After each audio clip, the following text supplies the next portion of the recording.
Do I sound okay? Yes, you do. How do I Okay. sound? Sounds fine. Awesome. I am technically recording on a completely new setup. Yeah, I saw that. I saw in the notes. I saw in the notes that I didn't last until Tahoe. that's right. When I Yeah. saw the note, actually, I thought I didn't last until Tahoe, and it was. I had that in my head, and then I was actually listening to that part of the episode that we talked about, and I was like, "Oh, that's what it is." Duh. So I didn't even actually figure it out myself. I had to let you tell me again via recording. Glad to be of service. Thank you. Yeah, I decided it was just too messy, and it was annoying me, and but that's all right. Yeah, I get that. So I realized when we recorded last, it was Father's Day, like shortly after that, and so happy belated Father's Day. Thank you. Happy belated Father's Day to you too. Thank you. Did you have a good Father's Day? I did. We were up in Indiana. Yeah. That's you didn't go from there to your conference, did you? No.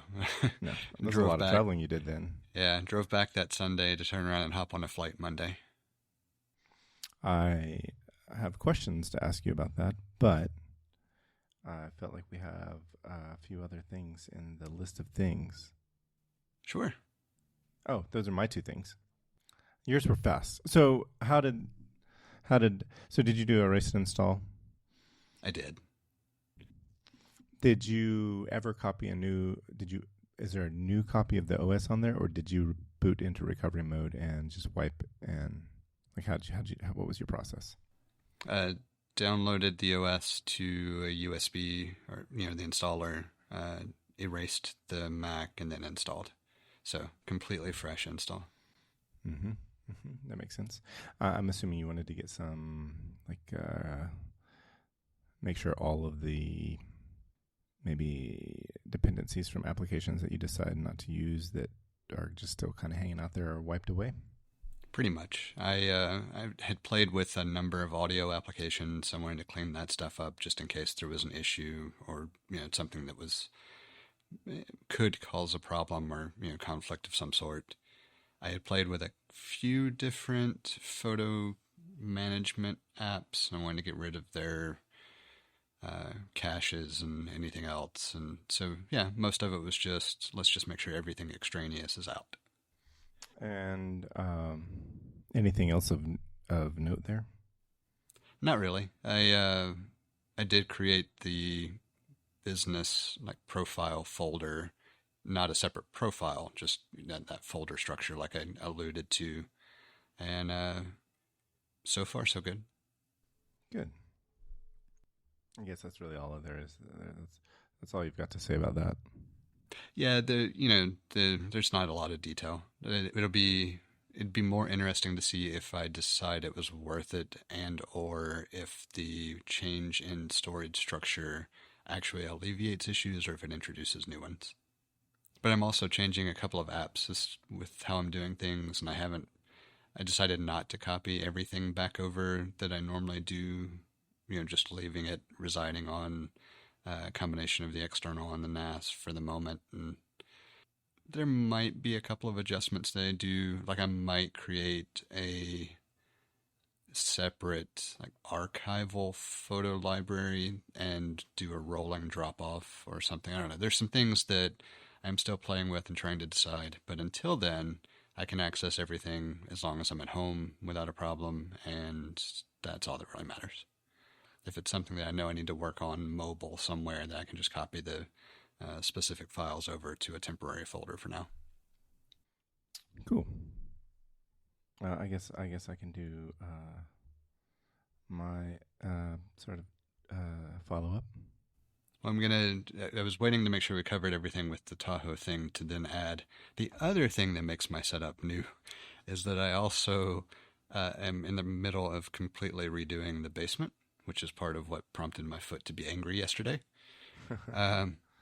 So that, there will be more to come on that as I get further along. But what I have done so far is effectively remove some storage to open up the office area so it doesn't feel as much like everything is just towering over me and encroaching more and more, to make it feel better. And the long-term vision, I think, will make the entire basement feel better. But not a lot of specifics to report there unless you have any, initial questions.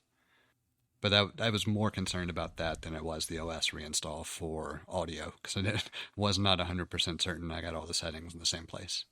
Oh, yeah. Yeah. You're better today? Yeah, I mean, it's still a little... I can tell I overworked it, but it's not nearly as bad yesterday as it was yesterday. Gotcha. I have a change to my recording setup as well, but it will not affect anything with the audio, I don't think. Well, I guess technically it could, but I have a tabletop microphone stand instead of the one that we clamp onto the desk. Nice. Yeah, Just wanted something easier to put away and pull out as needed, or?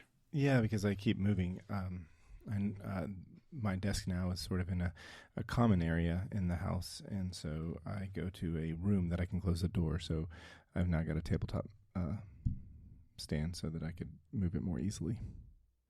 Nice. I have considered using one a couple of times and haven't, just because this desk lends itself well enough to be okay with it. And this new setup actually is even better because I have it on the correct side for a change again.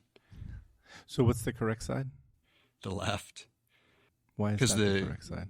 Because the cable goes into the headphones on the left, and the headphones come the same path as the cable for the mic, the way I have everything routed. So now everything is to the left. Gotcha. I did send you a picture of the current work in progress for the office side anyway. Just now? Yes. Yes. Oh, I really like that. Yeah, it feels so much better.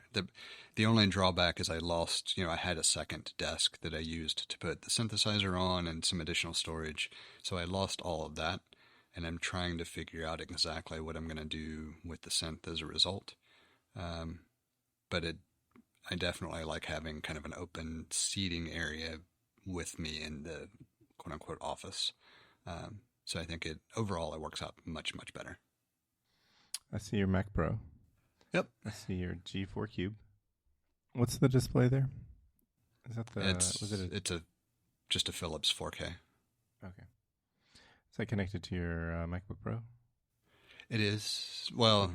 It was. Right now it's connected to the Mac Pro and the Apple TV because I'm using an Apple TV for Development Box. But when the Apple TV is not connected, I have the two inputs to the MacBook Pro and the Mac Pro. Gotcha. I recognize that backpack. Yeah.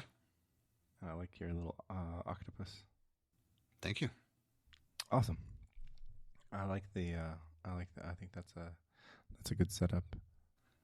Yeah, even just with a day's worth of usage, it's definitely better. Definitely makes down here feel better.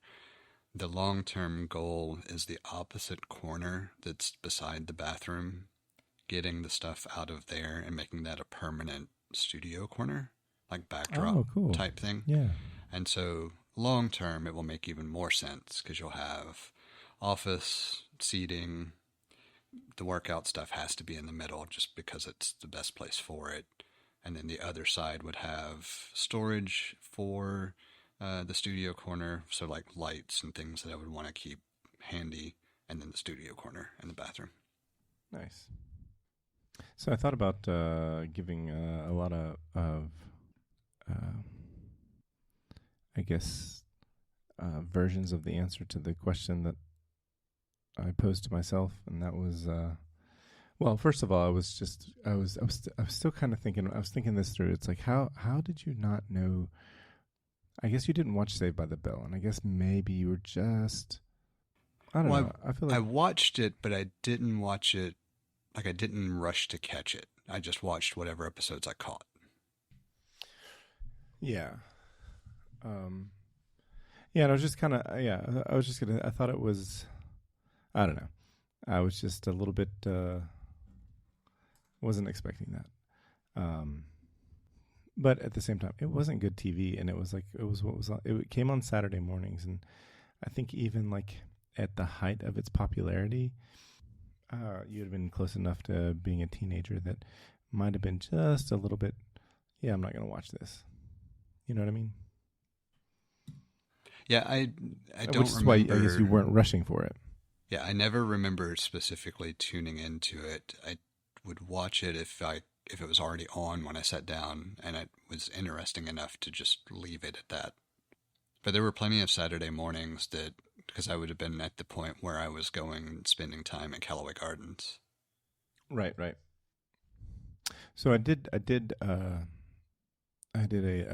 look through to see the percentage of episodes that the character Rod Belding was in, and it is if you are strict with the show Saved by the Bell and not any of the spin-off made-for-TV movies or the sequel College Years or the precursor middle school years, it's just over 1.1% of the episodes, which is 1 out of 86. Yeah, I don't think I watched any of the ancillary things you named off. Like I knew a couple of them existed, but I did not realize they did a middle school years one. Well, that was so. It's interesting because it was like I'm not sure if it was Disney or not, but it didn't even have the same name. It was called Good Morning Miss Bliss, and it had Haley Mills was the star of the show. She was a middle school teacher, and it took place in Indiana. And somehow, so it's like it had a different cast of characters. About half of the characters moved on or were actors and characters were included in the new show that would have put them in high school, and it would have been Los Angeles. And yeah, it was an interesting. It's like there's too much continuity and not enough continuity. Yeah, as you describe it, it's like it's no surprise that it flew under the radar for me. Yeah, it was a fun show. I enjoyed it. I enjoyed it a lot as a kid. It felt it was like I wouldn't say more grown up, but it was certainly like when you're in middle school, you look up to the high schoolers, and that's what it was. It was kind of like that for me. It makes sense. Yeah, but I think I was at the end of grade school. Like I might have been in 5th grade when I was watching it or started watching it.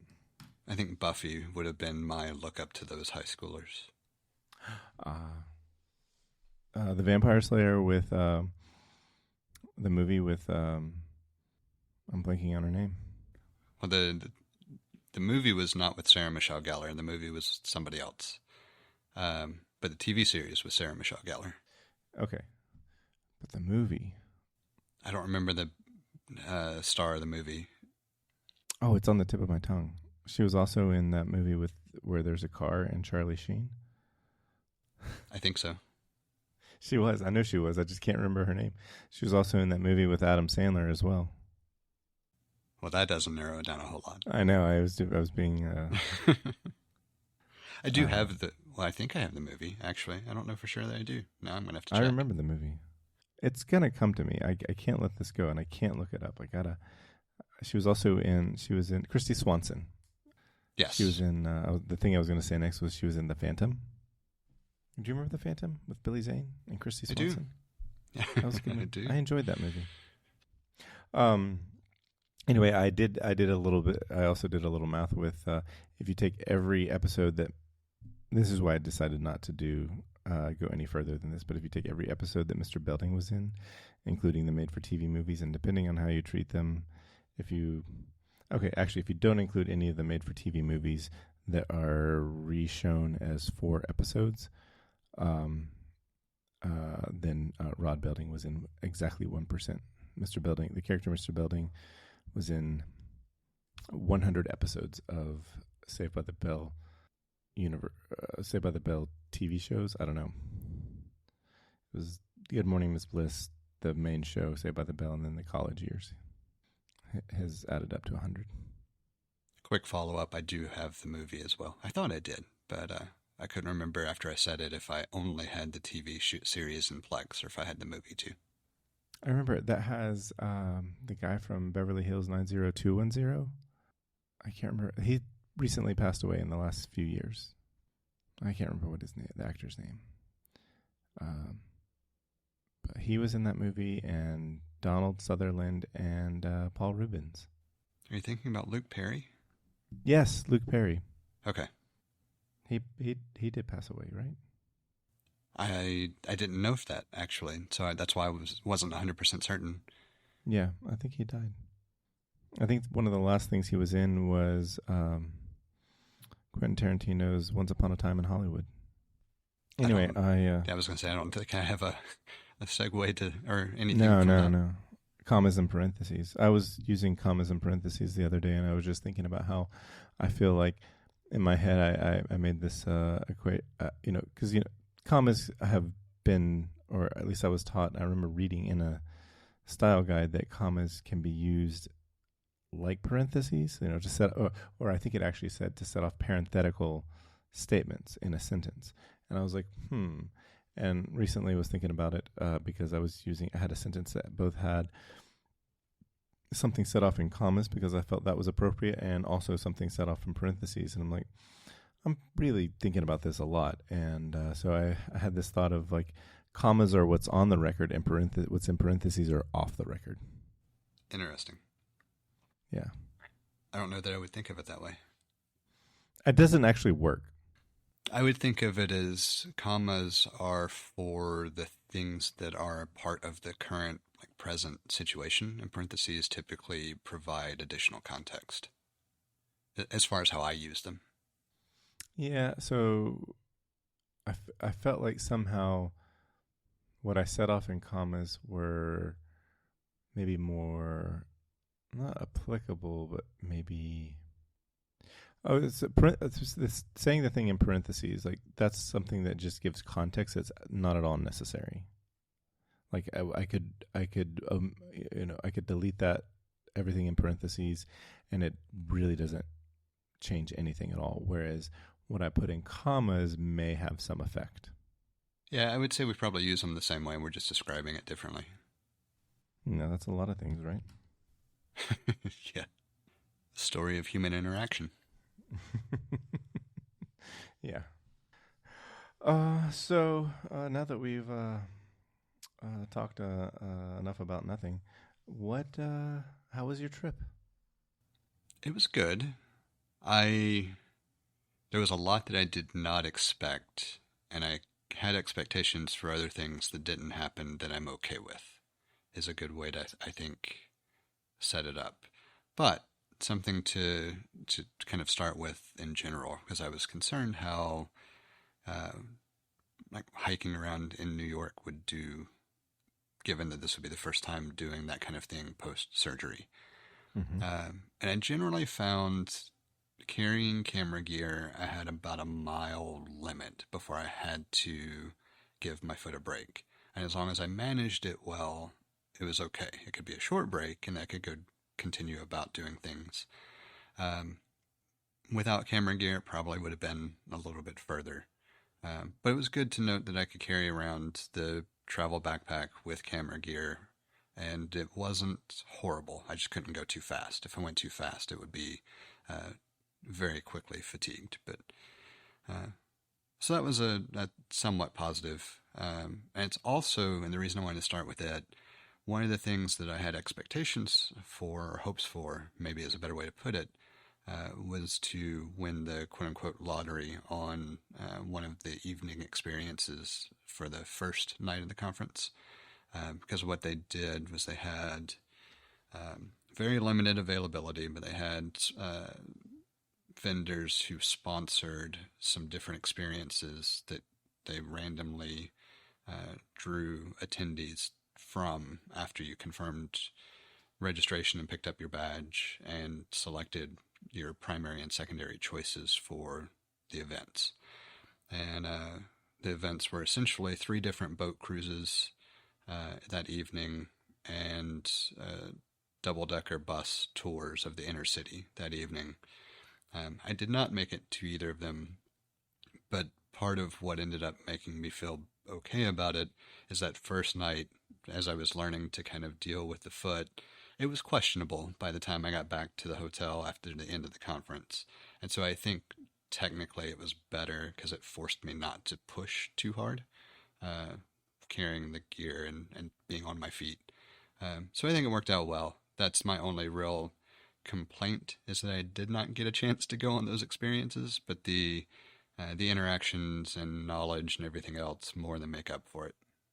Good. Yeah. You've got a few things listed under the conference, and so and I don't know, like the first three of them. I'm not sure. And I specifically put them in just for me to remember stuff more so than anything, because I don't expect you to know who any of them are. I did add a link to a YouTube video by Keith Ledzinski, though. He's done work for National Geographic. You probably have seen some of his work without knowing who he is.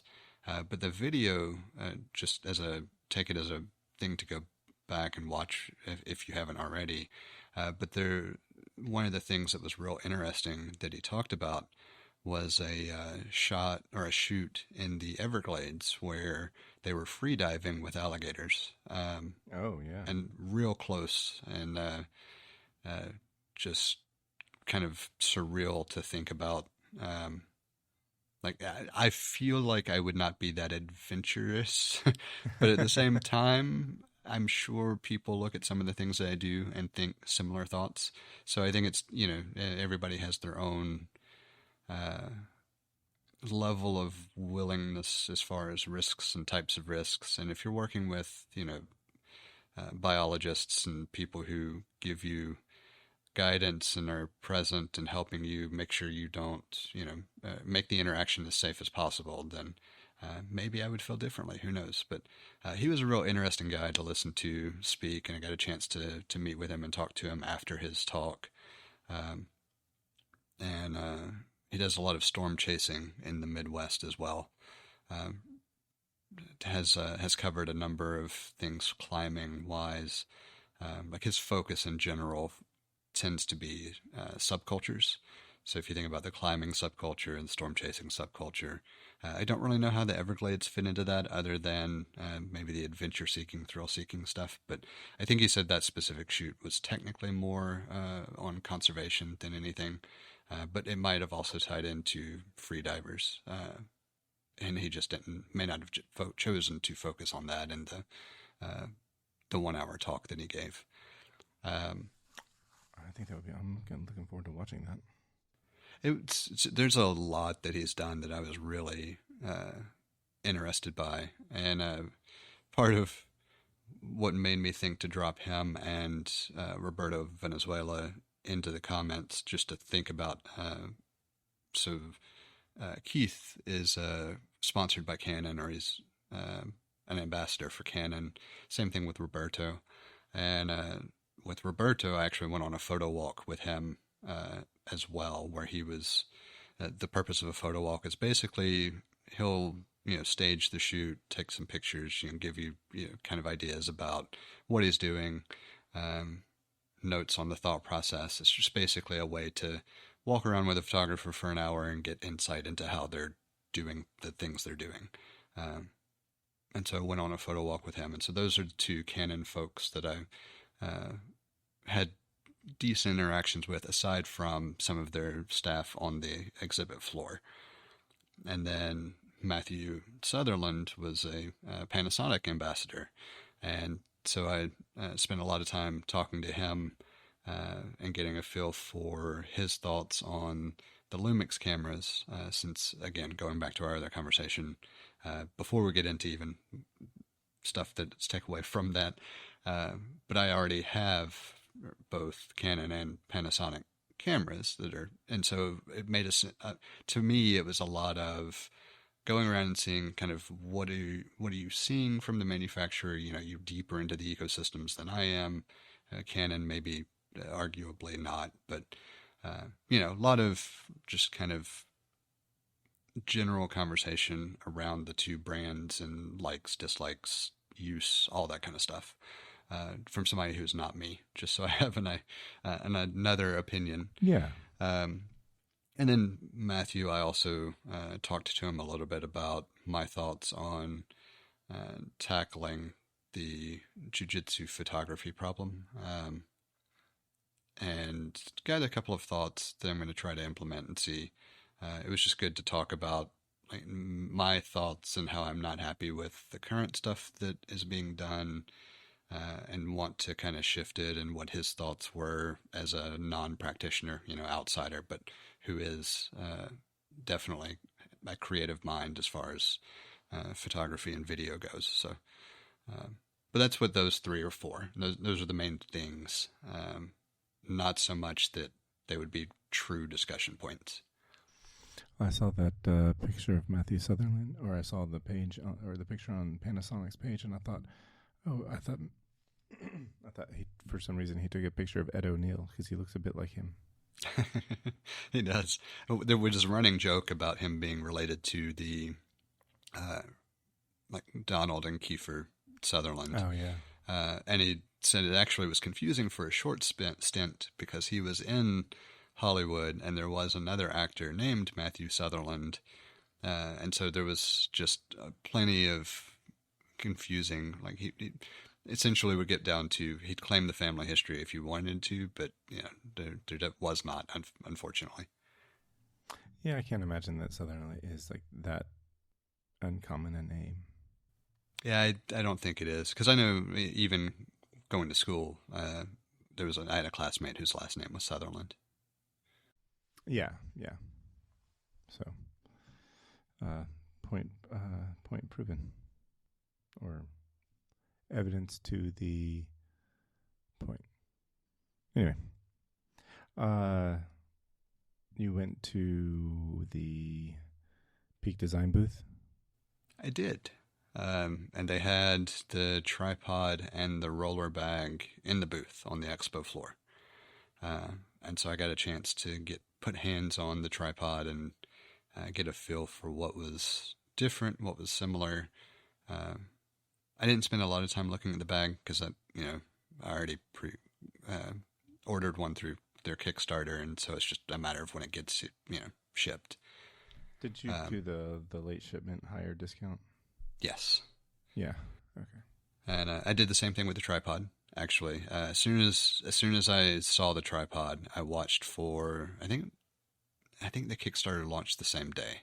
It did Tuesday. Yeah. Yeah, and so I watched for the notification for it, and then went ahead and backed while I was on the expo floor. Which tripod? The mid tier, the Pro. Gotcha. The tall one, the I don't remember what they called it. On the expo floor, they were calling it the tall boy. But it was big. Yeah, it really is. And I thought about it because I considered that would at least be something that would give me that additional height if I needed it. But I never need that height. There's nothing I do where I ever put the camera up that high. And so I opted for the cost savings and going with the mid tier or the standard Pro. Yeah, I think it's just the Pro. It is. It's the Pro Light, the Pro, and the Pro Tall. Is it Pro Tall? I think so. Okay. I didn't look it up. I just know it's the bigger or higher version. Real-time follow-up, you are correct. Pro Light, Pro, and Pro Tall. Yeah, I didn't look that close at the Pro Tall. I looked at it a lot in person on the floor, but as far as the Kickstarter goes, I did not. Well, if you never need anything that tall, then why would you want something that heavy? Well, and that was kind of my final thought is, this one's going to be carbon fiber because that's all they're making it in. Right. Which I do like, and it felt so much lighter than the travel tripod. It just... Did you happen to get the limited first run in with aluminum, or the No. uncut? No, all black. No. Yep. I do like the difference. If you could do the wait and buy it with that one, I might have done so, but I wasn't Oh, that paying that wasn't price premium for something that was it wasn't an option. aesthetically less pleasing. No, it's only an option for get it now, Ah, okay. or not get Yeah, it now, get it ASAP. but yeah, I would have made the same decision. That's a well. I just remember thinking, I was like, how what are they gonna do? Like, what are they? What can you add to? What can they iterate on for a tripod? And I was like, well, a lot actually. Yeah, the head, the redone head, and adding the uh, panning, tilting piece. I don't remember what they called it, um, but that makes a much more compact version available to me than what I have as an alternative. Because I do have a fairly nice video head, but it's huge and bulky and heavy, and I don't use it that often anyway. And so this would make it would slim down my carry drastically if I ever did need to carry it to a location. And so it makes sense. I felt like in some of the promotional videos that they stated a new protective case for it. Is it new or different than the travel tripod case? I actually didn't see any cases in person because they had all of the tripods out in front of the booth, so you could pick them up and hold them and everything. So I don't know. Okay. I saw they also made a significant, or they were very intentional about stating that it does not come with it does work with the phone mount, but it does not come with the phone mount. Right. And I normally don't use that sense. mount anyway. Yeah, no, I mean, I have two of them now, so it doesn't really matter. Right. But I normally use the creative. The mobile one because creator. it's better. Yeah. Yeah, no, it looks a lot better. And I didn't know this, but I saw that it also is compatible. It makes sense that it's compatible with the capture clip as well. Yeah. It's a really nice ecosystem or it's a really nice line of products to have that sort of, they're getting into Lego territory with how interchangeable they are. They are. And it was actually kind of funny how many capture clips I saw on the expo floor. Oh, I have no doubt. I mean, I knew it was popular for the same reasons that I like them, but I still was kind of surprised by how many I saw. Oh, I just remember like how many bags I see out in the world, and I would expect, and this is not like bag reviews or bag channels or travel channels, but something specific to bags. But I feel like there's a disproportionate number of YouTube content creators that travel that have Peak Design bags. I definitely saw. I would say there are two primary manufacturers that I saw pretty consistently bag-wise. Possibly a third, because there's a third that I just don't recognize real well. But the primary two were Nomadic and Peak Design. I didn't realize Nomadic made. Do they make bags specific? With a slant towards photography and videography. I know they've made a couple. There's a recent one that I actually put in the links that is very tempting to me, which is the collaboration with Peter McKinnon for a range of bags. I've seen this actually. Yeah. I'm not surprised given the similar bags that we have, that it would end up being something that you would come across. I've also seen him. I've also seen, and I only know this because he does the Skull and Crossbones. But I've seen. I think there's some other, or maybe I don't know if Nomadic is the only brand he collaborates with, or if he's collaborated with others. But I've seen the Skull and Crossbones that he uses. It wouldn't surprise me if he collaborates with others. I know I don't know his level of collaboration with Polar Pro, who makes filters that I love. But I do have specifically filters that he collaborated on because they have his initials on the filters as well. See, for me, I'm looking at this and like it's not. Oh, it's because I'm not looking for things to specifically carry around camera equipment. So the reason I thought about it, one of the things I realized is the 45-liter travel backpack is great. Absolutely love it. When it's not also my carry day-to-day backpack. So, like if I were taking it to travel and store stuff and be based out of a location where I had another bag to carry around on my pack for the time I was there, then it would be great. But the 45-liter size is just a little too big and a little too bulky for like this trip. Mm-hmm. I love the everyday carry backpack size, but I just do not like it for photography use because of the way I use a bag. The way I use a bag for photography, I want quick access to the camera, but I also want the ability to unzip the top and open it up and have quick access to all the gear if I'm like on a shoot or something. You want to open it wide open. Yes. And of course, that's not an option with the Peak Design bags. You have to know which side you've put stuff on or, reach through or whatever. And it's not horrible. It's just it doesn't suit my workflow. I love using their bags for other stuff, though, for everyday carry, just not as a camera bag. And hence why I have one set up as a climbing bag and one set up as something else. I don't even remember what's in it now. But like I use them. I love them. It's just not a good camera bag for me. But it's the right size. It's the perfect size for what I want. And so I went ahead and ordered the Nomadic 35-liter collaboration with McKinnon. It might be a little too big, but I wanted to start with the bigger one and see.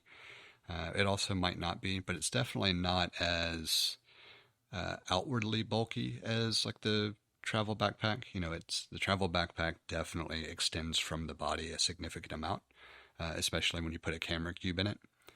Sure. And so that's what I'm trying to figure out. A good option for me for those rare times that I'm doing something like this, where I'm traveling with more gear than I would travel with.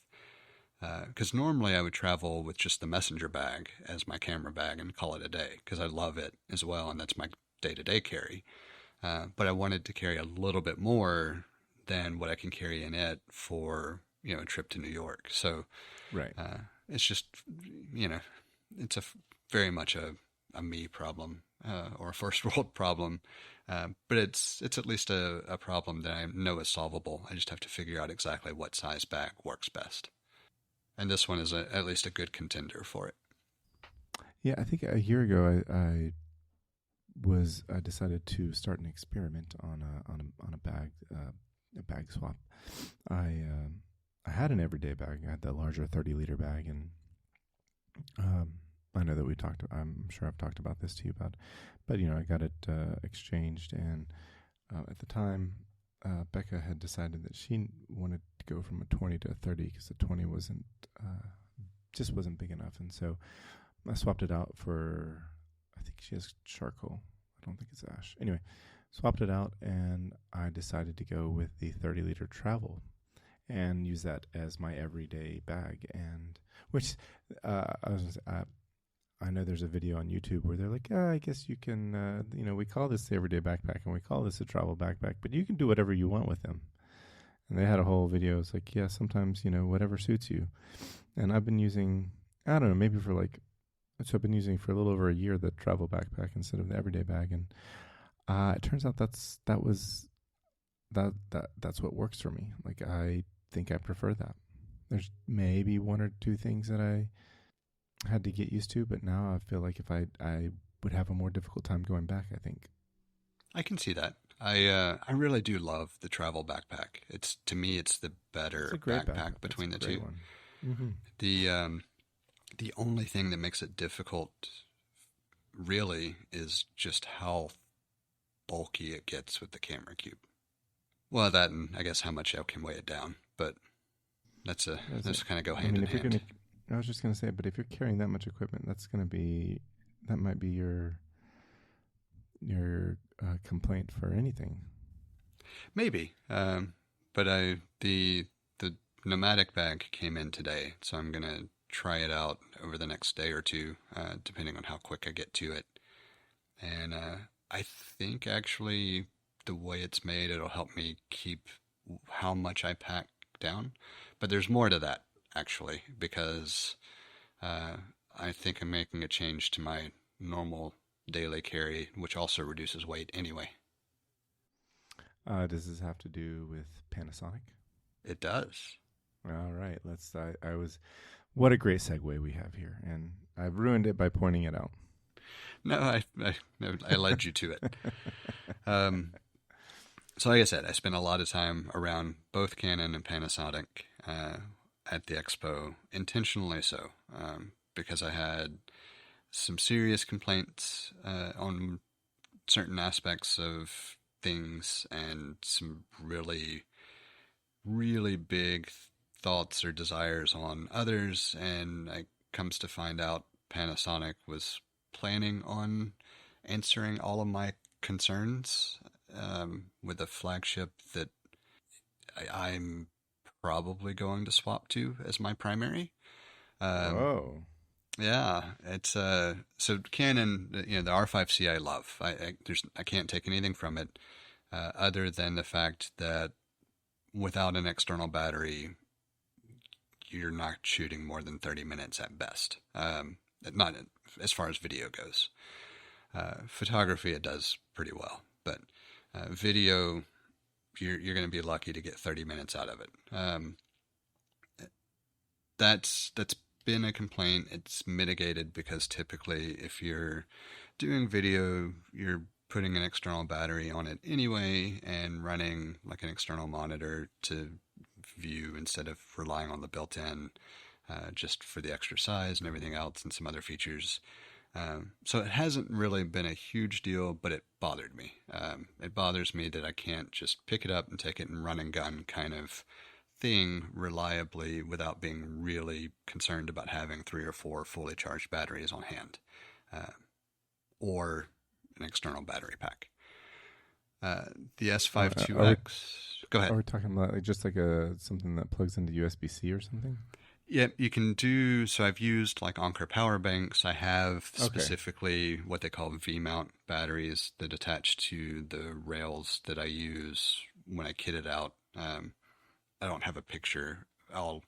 Next time I put it all together, I'll take a picture so I can send it and you can actually see what I mean. But essentially, if you rig up a camera, you're attaching it to either a frame or rails or just 2 carbon fiber tubes that extend that allow you to attach plates or other things to add pieces. And so one of the things I have that I use consistently with the Canon is a set of rails that I also have a V-mount battery pack like holder thing attached to. So if you think about 2 rails coming out underneath the camera, and then there's a clamp essentially with an articulating plate that the battery pack slides onto.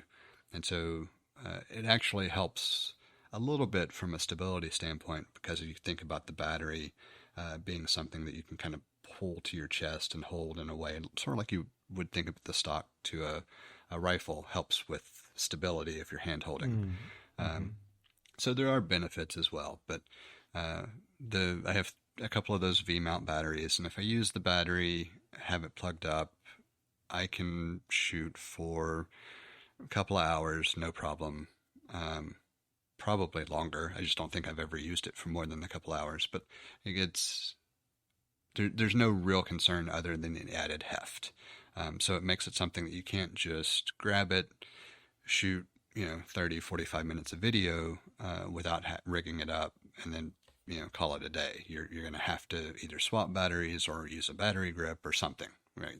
There's some mitigation that has to happen. And by contrast, the S52X, the Panasonic that I have that was my secondary, I could film for an hour before I would have to plug it up or swap batteries if I was concerned about it or something else. So if you think about the comparison between 30 minutes shooting 4K or an hour shooting 4K, the hour is drastically better. But the problem I had with the S52X was that the picture quality on the still side of things wasn't where I needed it to be, or wasn't where I felt like it was on par with what I could get out of the Canon, not even taking into account the difference between, a 24 megapixel sensor and a 45 megapixel sensor, and the differences between the imaging and everything else. Like, there are a lot of differences between those two cameras when it comes to stills. And so while image quality for video was very comparable, stills were something that I didn't feel like I could rely on the Panasonic for. Mm-hmm. Fast forward to Bild and Panasonic. If I had paid attention, they announced it before Bild, but I put my hands on the camera at Bild, the S1R2. It's a 44 megapixel sensor. The still images are, I would say, on par with the Canon or the current flagship cameras. I'll put it that way. Video is great. The thing that I really love about Panasonic that I wish Canon would do is that Panasonic allows you to shoot in open gate. I know we talked about it a couple weeks ago. Shows ago.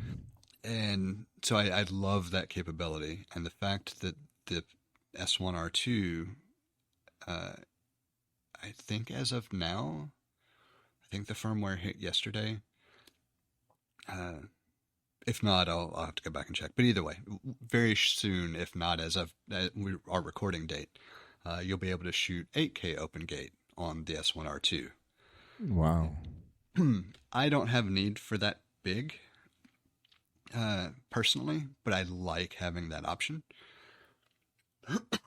Excuse me.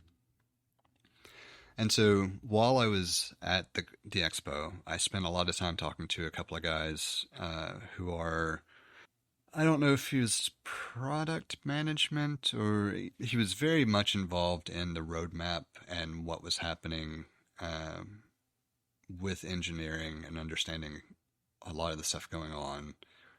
But he couldn't unequivocally say that this feature was definitely going to happen or not happen. So there's some disconnect between his level of authority and his knowledge of the roadmap. And but he and I were talking and talking to many other people as around us as well. And there were a couple of things that he talked about that I really liked from Panasonic. One, he was telling us that the 8K open gate was coming. Excuse me. There's a anamorphic lens capability where you can toggle the D-squeeze in camera that's available. There's an anamorphic lens from Searway, who joined the L-mount alliance that autofocus actually works on, which is a rarity, I'll put it that way. A couple of other things, and then some information on we'll get to it in just a little bit, but some information on their lenses and kind of the design ethos around the planned roadmap that really appealed to me. And so before I even left New York, I had ordered the S1R2, and it was waiting on me when I made it home. Oh, nice. So I will be putting it through its paces in the next couple of weeks to get a good hands-on feel for the things that I'm doing. But I think it's going to become my new primary. And part of it is because shooting an open gate, the current open gate option, which is 6K like the S52X, runtime clocks in about 55 minutes, which is still significantly better than that 4K with the R5C. So yeah, I know that was a lot, so I'll pause before I go into the lens stuff as well and see if you have any initial questions. Yeah, what's that little red button on the... on the front? Yeah. So it's also a record button. Okay. So if you're doing yourself in front of the camera, you can hit the record button on the front to start the video instead of having to hit the one on the top. Or you can customize it to whatever function you want. Almost all of the buttons on the Panasonic are customizable through the menu system. Oh, cool. And most of the ones on the Canon are too, honestly. I don't normally customize buttons though. Yeah, that sounds like how I would be. I don't. I have on the I have the iPhone 15 Pro, and it's got the new button. I can't, not the The newest action button. button. Thank you. Oh no, And yeah, yeah, it's the action button. yeah. The other one's the camera button, is what they call it, I think. Yeah. I have not done. I have. I mean, it's set to do something, but I did set it away from silent toggle because, like, no, I'm not going to unsilence my phone. But no, I got nothing. I have tried it for a few things, and I'll try it out, and then I don't use it anyway. Buttons. I finally actually have a use case for my action button. Oh, what's your use case? So I'll use the native camera app for most of what I do. But if I want to shoot video on the phone for any specific reason, I really like the Blackmagic Design camera app. Oh, so I have mapped so the action button to launch that camera app. Did you have to create a shortcut to do that, or does it open in? That's how little I've messed around with it. I think you have to select the shortcut option, but I did not have to create a shortcut to do it. After that, you could select the app. So I don't remember if it was. I think the shortcut option is what lets you either select a shortcut or an app to launch, and then you could just choose the app. All right. Oh, maybe they have more modes. You could do silent mode. So built in, just in that setting, is you have the option of silent mode, focus, camera, visual intelligence, flashlight, voice memo, Shazam, translate, or magnifier. Oh, and there's more. Yeah, it did change with the current OS. Oh, there's even an option for no action. Yeah. I think at one point I had it tell lock or unlock my front door. I had a shortcut set up for that. I tried using it for a little bit for arming and disarming the alarm system. I just found it was not reliable enough. Or I guess I shouldn't say it wasn't reliable enough. I couldn't get it working the way I wanted with feedback to confirm reliability, and so I was swapping to the app anyway. And so at that point, it's like, oh, what's the point? Yes. What is the point? So, do any of your existing lenses for your Panasonic, are they compatible with the S1R2? Yes. So the older Panasonic they have is also an L mount camera, and so all the lenses are ubiquitously compatible between them. When you say L mount, is that L dash mount? Yes. Okay. Is that for Lumix? I think Leica is actually who created it. I don't know for sure because I know Panasonic is not the only. Okay, so it's not it's a standard that multiple body manufacturers are using. It is because I say it is. It might only be Panasonic and see, I hate to say that I know for sure, and I don't, because I have only looked at it through what is compatible with the Panasonic, but I know very specifically other manufacturers also make L mount lenses, but other manufacturers also make RF or EF mount lenses for the Canon. So I don't know on the body side what manufacturers are using L mount for lenses. I have other some than Panasonic. Follow-Up. Okay. The L mount alliance is an alliance between Leica Camera AG, Panasonic, and Sigma. It was launched in September of 2018, whereby Panasonic and Sigma will make use of the L mount standard initially developed by Leica, and will offer cameras and lenses utilizing lens mounts, so on and so on. Okay, so it makes sense because I knew the L was for Leica, but I couldn't remember the full history there. Yeah, well, Leica has a long history of making very good glass. I know that back in at this point, a couple of decades ago, I was using pretty high-end Leica confocal microscope, but I remember Leica and Zeiss were two of the top microscope manufacturers, and it makes sense that they would also make camera.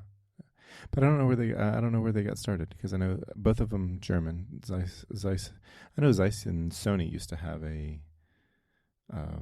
or Sony marketed that they use Zeiss glass in their point and shoot cameras. Yep.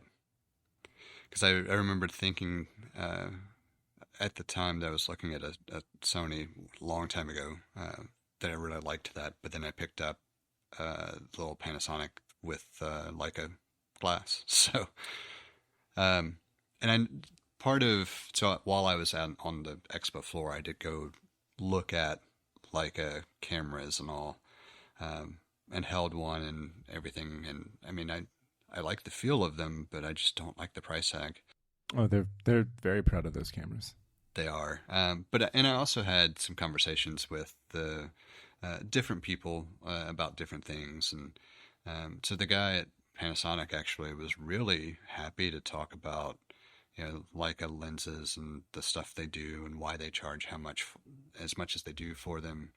I said, they're great lenses. It's just, if you're in that ecosystem, you're willing to pay for that image quality. And if you're not, you tend to get image quality that you're very happy with without paying for those lenses. And, explain some of the differences between them. I don't know the science well enough to be able to talk about it now, but one of the things that also attracted me to Panasonic in general is that some of their glass is also made in in collaboration with Leica, I guess would be a good way to put it. And so that has always appealed to me with their L-mount stuff, because I knew there had to be at least some level of collaboration. Otherwise, why do it? But I know the S Pro lenses are quote unquote certified by Leica. What exactly that means, I don't actually know. But it just points to there is some level of collaboration still ongoing between the companies beyond just licensing a mount system. The real question is, does Leica or Canon make bicycles? Because Panasonic does. Not that I know of, but I wouldn't put it past them. Yeah, it just seems I've always been amused, and I've always, it's always been kind of I don't know. At some point, I noticed that Panasonic made bicycles, and I'm like, okay, and that seems different than the majority of the other things, but also they're a large, like Sony and JVC, they're a large conglomeration in Japan that make a lot of things, and so I was like, okay, that's cool. But it's in my head, it's always been the only person I've ever seen ride a Panasonic bicycle is like a Brooklyn hipster. I don't know that I've ever seen a Panasonic bicycle. Oh yeah, I was just like, at first, my first thought was that somebody just stuck a Panasonic sticker on a bicycle, and I was like, that was a really good sticker, placement. And it turns out Panasonic makes bicycles. So I sent a quick picture on the desk. Yeah. On the desk now, that's the S1R2 on the right, the R5C in the middle, and the S52X on the left. So small. Well, it does look smaller because both the R5C and the S52X have a cage on them from small rig. Oh, okay. It adds a little bit to it, so that it makes it look like it might be a little bit bulky.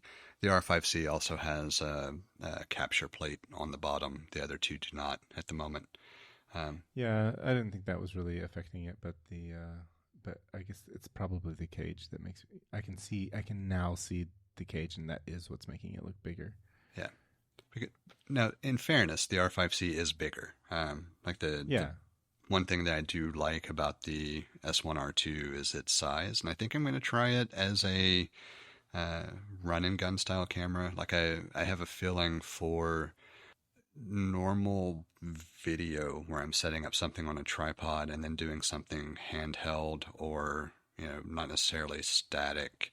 I probably will use the Canon as the primary tripod shot for a while, just because I trust it. It's not an unknown to me. But I'm gonna try to make myself use the DS1R2 as much as I can and get a good feel for whether I might want to swap to the two Panasonics as my A and B cameras. Mm. They're both mirrorless, right? Yeah, all three of them are. Oh, I didn't realize the R5C was mirrorless. Yep. There are two things. Well, my favorite thing. I think my favorite thing about this picture is the number 3, the act of choking another person for one's own happiness. I know what that's from because of the previous picture. Yeah, I framed it that way intentionally. But is that an Apple DVD SuperDrive? It is. To the left. It's plugged. It's plugged up to the Mac Pro. Oh, okay. Huh. Occasionally, I still rip a disc here and there. I have one. I have a disc drive as well. It's I did not get the SuperDrive. A long time ago, I got a Blu-ray drive from OWC. So I have a Blu-ray drive up attached to the Mac Mini upstairs. Well, I assumed that you did, because how would you rip those Blu-rays? So yep. Do you need a specific type of drive to rip or to read or rip a 4K Blu-ray? There's a long forum post that I tried to make complete sense of. My understanding at the moment is that there are specific drives with specific firmware versions that work if you, I think, apply a modified firmware to them or something. It seems to be difficult to do. So you can buy pre-flashed drives from certain people, assuming they have stock. I did not know this before ordering a like UHD external 4K drive and trying it and it not working, and then starting to go down this rabbit hole and then realizing that no matter what I did, according to the compatibility list, the drive that I have was manufactured newer than whatever compatible firmware that I could potentially use was available. And so I kind of stopped and said, all right, I'll just come back to this in a few years. So the Blu-ray discs that have 4K movies are not necessarily a different type of Blu-ray. The content is different, but the disc itself is or is this kind of unclear? It's kind of unclear exactly what the difference is. Because we can trust that the manufacturers or the studios that are using this have gone to great lengths to make it difficult to rip a disc. Yes. So I just wanted to know if there was any sort of like you can't put a DVD in a CD player, even though the disc is the exact same size as far as the radius of the disc or the diameter. There's a difference in manufacturing and all there, though, and a difference in the laser. Right. The data pits are much smaller on a DVD than a CD. So they're a CD for all intents and purposes, the hardware of a CD-ROM and a DVD-ROM are different. It's different enough that they're DVDs are not compatible with CD-ROMs, and so that's what I was kind of wondering if it was and same thing with a DVD-ROM and a drive and a Blu-ray ROM drive, they're not compatible. But I was wondering if that was I had actually until tonight I actually just assumed that it was the same for a 4K Blu-ray. In the same way that I know there's a difference where you have to have a drive capable of reading it, but I don't know physically what the difference is. Well, I couldn't tell you what the difference is between CD to DVD and DVD to Blu-ray, except for they're progressively more data. Fair. But what you're saying sounds like maybe there is a. Well, I guess the question is, if you wanted to buy a drive that would read that you could use to rip a 4K Blu-ray drive? Could you just be like, oh yeah, I need to just buy this one from this place? Or is it not quite so straightforward because you were talking about firmware and Yeah, it's if you just want to get one that will work. If you look at if you do a search under like Make MKV's forums for compatible drives, you will find resellers that you can check their stock and inventory, and you can get direct from them. And I assume it's on par with the price of a drive from somewhere else, but those will at least have whatever process done to make sure it works with Make MKV. oh wow, okay. So because uh because the last time I bought a disk drive was wow, it was probably a decade and a half ago, and I just went to OWC's website and I bought a Blu-ray drive, and that was it. I didn't, I think I started trying to rip discs directly from the drive using Handbrake to read the data off of the drive, the disk on the drive, instead of using Make MKV and putting it in a container first. I mean, I used to do it that way. Well, yeah, that's because we didn't know better. Or actually, Make MKV probably wasn't out when we were starting, because I think we started pretty early. Yeah, like as far as and it never really caught on in a big way because, iTunes expanded to selling video, and that's always going to be easier for the folks, for the typical consumer. And I was going somewhere with this. Anyway, it seems like it's not. It seems like I can't just go to OWC and buy a Blu-ray drive that will rip a 4K. I would say correct, but But it's probably not something you've looked at recently either. Yeah, well, it was about a year ago that I ordered the drive that I ordered from Amazon, and then when I got it, tried it, and it didn't work, and then started looking.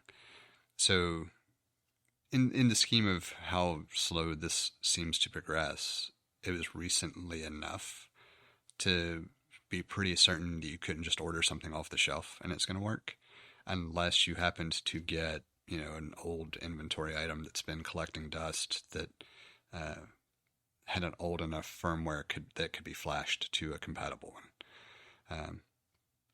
But that would essentially, you're still not being able to get something off the shelf, right? So, no, and that was what I was asking, because it was because it started with DVDs, and it was just when DVDs putting DVD or watching a DVD on your DVD-ROM predated the iTunes store. It predated iTunes, the application.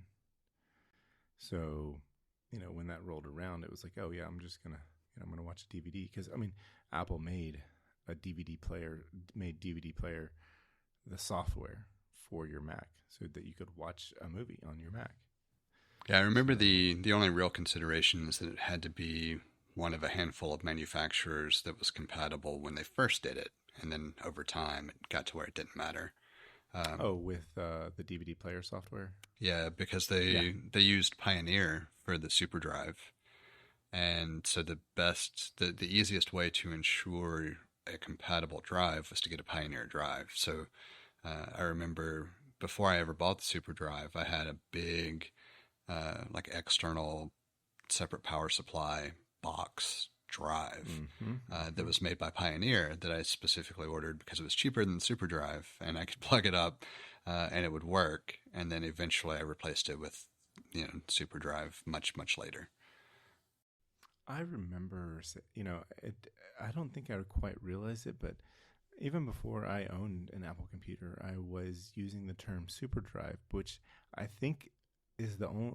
I think Apple was the only one that said SuperDrive or used SuperDrive in their marketing. That was specifically what they called it. Yeah, I mean, to me at this point, SuperDrive, the term, is synonymous with Steve Jobs, because he was always excited about this one's going to have a SuperDrive, this high end, or when the SuperDrive trickled its way down into the every computer. So, but it was I remember early on they were pretty fast in putting a DVD drive in everything, and then you had combo drives and then super drives. Yep. Those were the days. And then they abandoned optical media. They were brave. Yeah. I mean, in hindsight, it makes sense. No, it does. I mean, that's how I mean, it's like, why would you need it? You can buy it from the iTunes store. You don't, you're not going to distribute DVD. You're not going to put your home videos on DVDs and, share them. You're going to use iWeb and put them on your 5 gigabytes of Max, no, it was actually 10 gigabytes, I think, back with the .Mac days. They went down with iCloud. Yeah, that's true. I forgot about that. But then again, .Mac you had to pay, whereas iCloud you had a free tier. Yeah, right. It was $100 a year for 10, and you had 10 gigabytes. But in fairness, in 2005, that was a lot of space. Yeah, I mean, I paid for it each year. I paid for it 2 years, and then I got it for free because I worked at Apple. And I only paid for it the second year because I think I missed it by like a week. But I still have my at mac.com emails. Yep, so do I. So we had a tangent. There was one other piece that made me really kind of fall in love with Panasonic's ecosystem. Yeah. In talking to them about 2 different things, and so I'm going to tackle them separately. But one, I kind of referenced the anamorphic lens from Sirui. That's spelled Sirui. So I did not know how to pronounce it until I asked the guy, actually. And I have an anamorphic lens coming, specifically one that I tried out on the floor with the S1R2 that does do autofocus because it's the version that is L mount, where Sirui joined the alliance to create the lenses specifically for it. Tell me but anamorphic is the wide look. So it's the cinema aspect ratio is a good way to think of it. And I mean, I knew the term, but I just didn't know.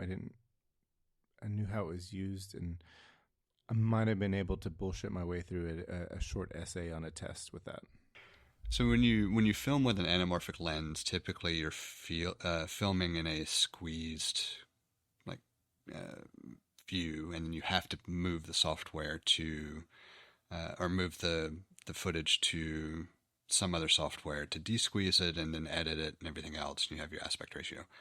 And it's difficult to work with in the camera on certain cameras if it's not capable of changing the viewfinder to let you see what's going on. So like the way you would normally get around it would be to do HDMI out into a monitor that could de-squeeze it so you can kind of get a representation of what you're looking at. That's just kind of a short summary on why it might be difficult to use. But Panasonic is including anamorphic de-squeeze in the camera. So I can actually toggle it on if I'm using an anamorphic lens. And on the viewfinder, the built-in viewfinder, I can see the representation of what it would look like de-squeezed. And so in talking to their product guys, he said, look, I'm on a mission to democratize anamorphic filming for end users. So what he really wants to see eventually happen, like right now you'd have to go in and manually change a couple of settings. What he's trying to get to is it detects the anamorphic lens and it changes those settings for you. He said this is one of those features I can't say for sure is going to happen, but this is what I'm fighting for and trying to get to.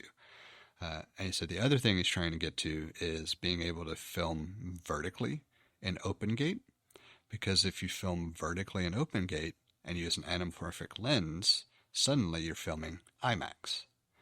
And so he's trying to basically give a independent small shop content creator, filmmaker, whatever, the ability to do anything and everything you could do with high-end cameras in Hollywood if you want to take advantage of it. That's kind of the ethos of what Panasonic is trying to do in their cameras when it comes down to cinema features. And I liked that a lot. Like that was That's enough to kind give of me cool. a big buy-in. And then we started talking more about lenses because they had a new lens they were showcasing that was releasing soon. I don't remember the exact date that it's supposed to be available. Um, and it was kind of an odd range. It was a 24 to 60, which normally when you see a zoom lens in that general focal range, you see like a 24 to 70 or something close, or sometimes a larger range like 24 to 105. But 2460 is kind of an odd range. And so he was talking to people about it, and he said, look, there's kind of something we're trying to do with our lens range where, and he pulled out, 4 or 5 different lenses. Had the 24 to 60, had a prime lens, or 2 prime lenses, and something else. I don't even remember which ones. He said, you can pick up any one of these, and it's going to be within 50 grams of the other. And the whole point is that we want to try to get to where you can calibrate your gimbal and you can swap lenses and you don't have to go through the process every single time, and make it, Oh. easier on you to be able to create content and let us worry about how to make lenses that are optically great but consistently within a certain weight and size range, so that you don't have to go through and this whole process every time you decide to swap a lens. That's a great strategy. Those things just really, it made me excited to play with it. And it's not something that Canon's doing for sure.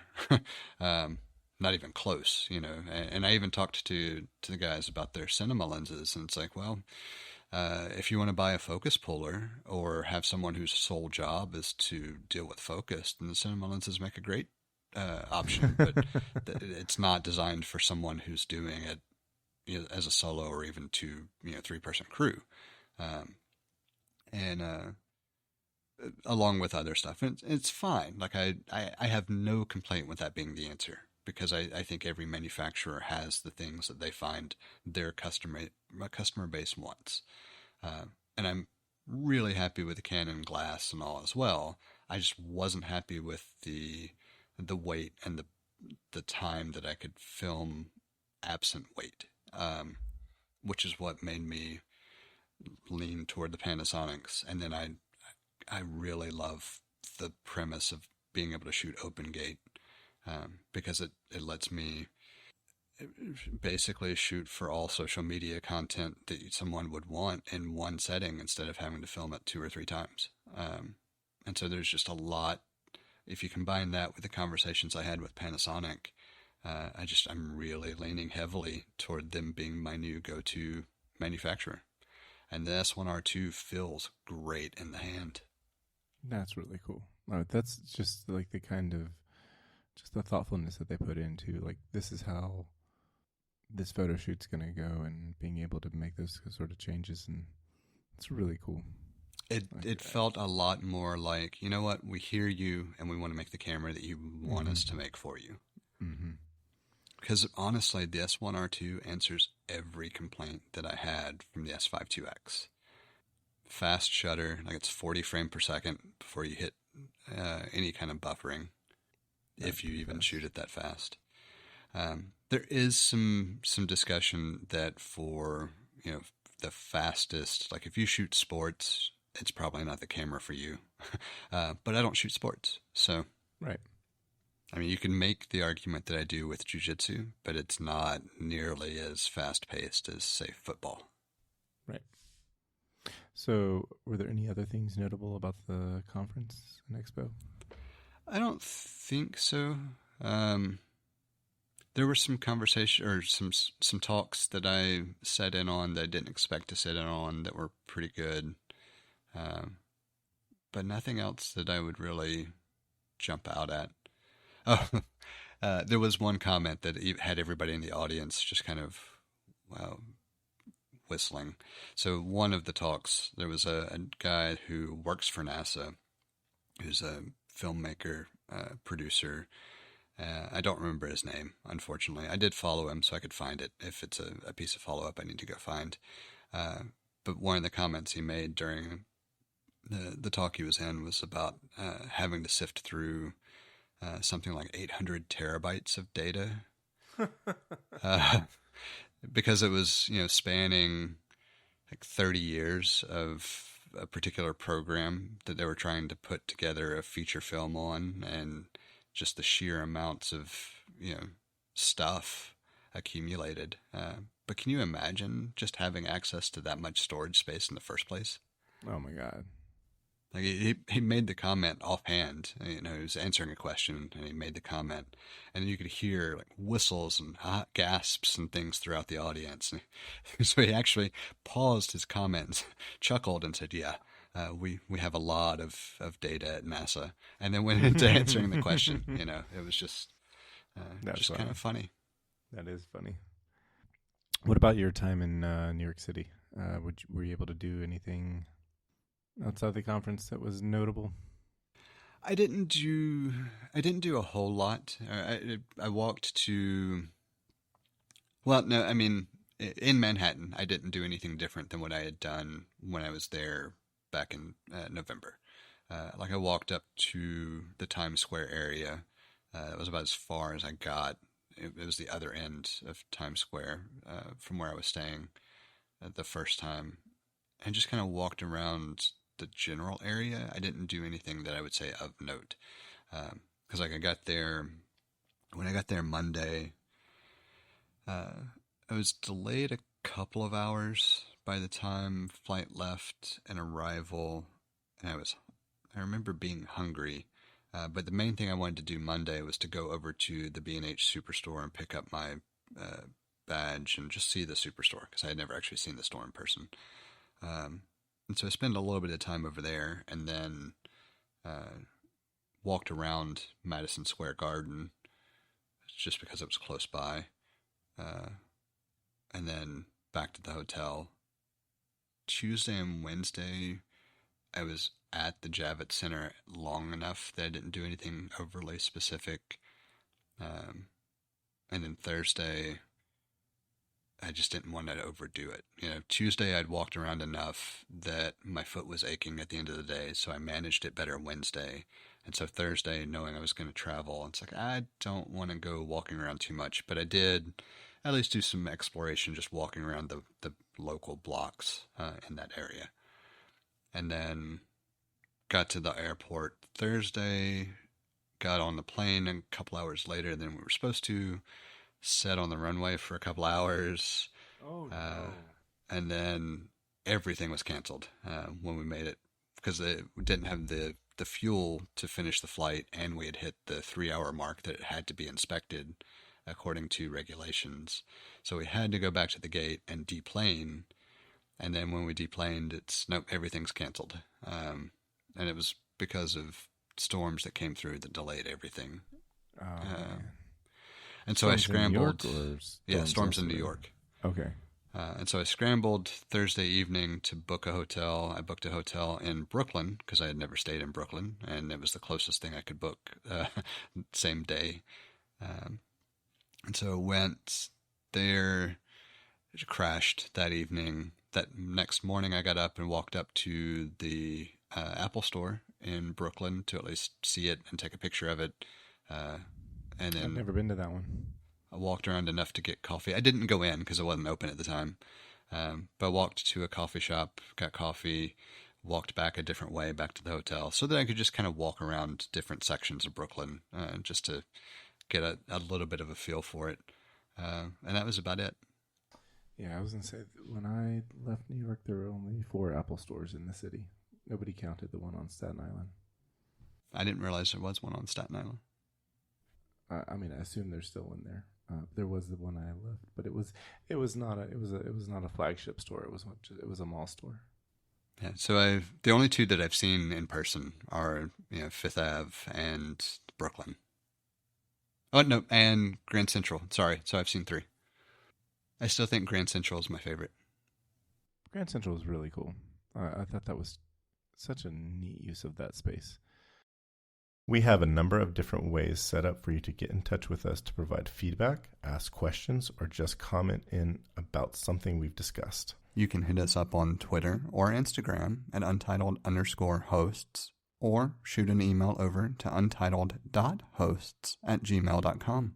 Or get in touch directly with Jesse at jthart.com, or get in touch with me, John, via telepathy. If you would like to support our work or are interested in listening to our new after show feed, head over to patreon.com/theUntitledPodcast and take a look at the options we have set up. Thank you for listening. We hope you've enjoyed the show. And we hope to connect with more of you as we continue this journey. That's a wrap.